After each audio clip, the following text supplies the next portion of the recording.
Мен өзімді таныстырып өтсем. Дәулет қызы Жанел, 3-ші бас сынып оқушысымын. Мен Әбу Сәрсенбаев «Туған жер» деген атты өлеңін оқып берейін деп отырмын. Уа туған жер топырағынан жаралдым, алабыңнан арманыма нәр алдым. Тұнығыңнан сүзіп іштім сендегі, алтын арай таңғы жұпар самалдың. Сәл ұмытсам қарға мені кешірме, қайда жүрсең өзің тұрдың есімде. Өзің тұрдың қарлы қаптан сығалап, сонау қатаң қаһарлы жыл кешінде.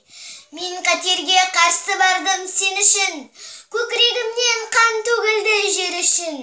Саған жетер қасиет бар ма жиһанда, сен ұлысың, адам сенің жемісің.